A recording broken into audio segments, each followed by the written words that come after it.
યુવાનો આપણો ધર્મ આપણને આ શીખવાડે છે.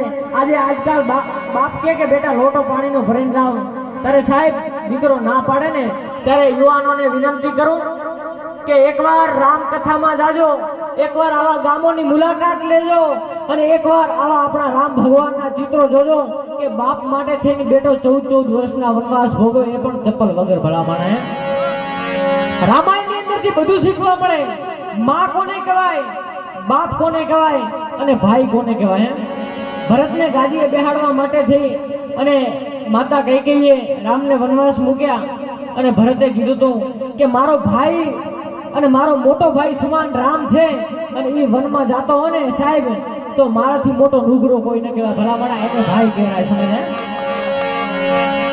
એમાં મર્દોની ભૂમિ છે અને આપણી ભાવ થરાજ તો કહેવાય કે સાહેબ છે લખાપીર દાદાથી લઈ લો અને આ બાજુ પાલનપુર સુધી કેટલાય મર્દ વીરો થઈ ગયા છે, એમને યાદ કરવા છે, રામ ભગવાનને યાદ કરવા છે. કારણ કે હવે મોળી વાતો નથી કરવાની.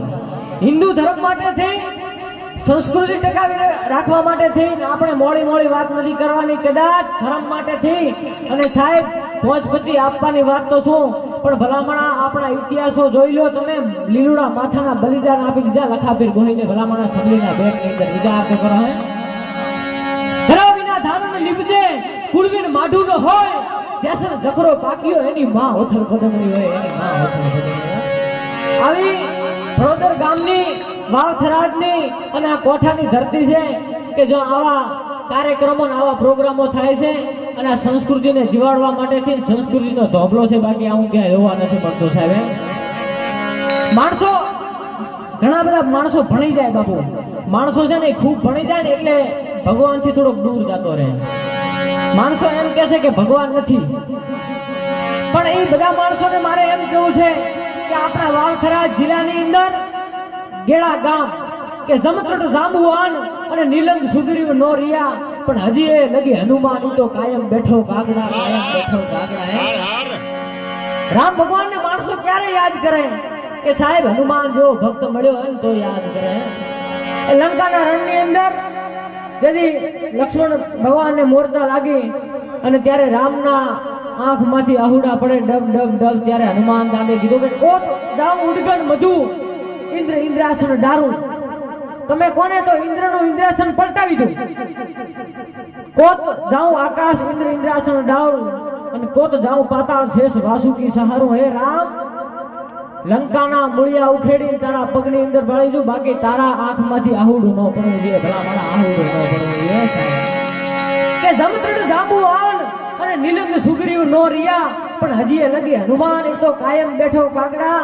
ભલા મારા વિજ્ઞાનની તાકાત નથી કે આપણા ગેળાની માલિકો દાદે શ્રીફળનો પહાડ કરી દીધો, શ્રીફળનો પહાડ કરી દીધો. ભલા મારા વિચાર તો કરો. હે પથ્થરના પહાડ જોયા હશે, અરે રેતીના પહાડ જોયા હશે, પણ શ્રીફળનો પહાડ જોવો હોય ને સાહેબ તો આપણા ગેળાની માલિકો આવવું જોઈએ. આપણે આગલા ધન્ય છીએ, આ ધરતીની પ્રાચીર છે સાહેબ.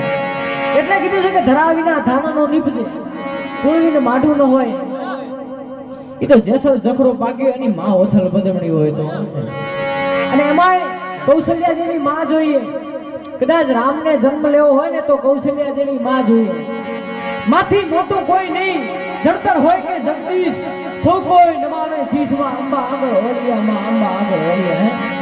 એમાંય દાદો મહાદેવ બેઠો છે સાહેબ. બધા તો દેવ હશે પણ એ મહાદેવ છે. ભલા ભગવાન ભોળાનાથથી મોટો આ દુનિયાની અંદર કોઈ હોય ન શકે.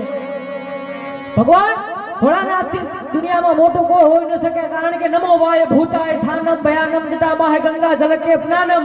અરે ત્રમ ને તો ધારા જલે તંડ ભાલો વિષમ કંઠ માલા મીટે સંકટમ વાટ ઘાટમ. હે ના સદની શંકા મૃગ બંકાન ઘમ ઘમ ગમકા ઘુમરુકા ડોલુકા ઢંકા હવદ હંકા ડમ ડમ ડમકા ડમરુકા. ભલા માણા હું લખ્યું છે કવિઓ, વિચાર તો કરો. આપણે સાંભળવાનું છે. આપણા આવા ધર્મના કાર્યની અંદર આમ કહેવાય કે થોડા ઘણું આપણે અંદર આ રામ ભગવાનના આ બધા વાર્તાઓ પડી જાય તો આપણું જીવન ધન્ય થઈ જાય સાહેબ. આપણું જીવન ધન્ય થઈ જાય. એમ મારે વાત કરવી છે તમને. આજે ઘણા બધા પ્રસંગો કેવા છે પણ થોડુંક ભજનનો માહોલ છે એટલે આપણે ભજનથી શરૂઆત કરી અને પછી આગળ આપણે જેવા પ્રસંગો અને તમારે હાસ્યમાં તમને હસાવશું ખરી, તમને સંસ્કૃતિની યાદી અપાવશું. ભલા દૂધમાં દીવા થાય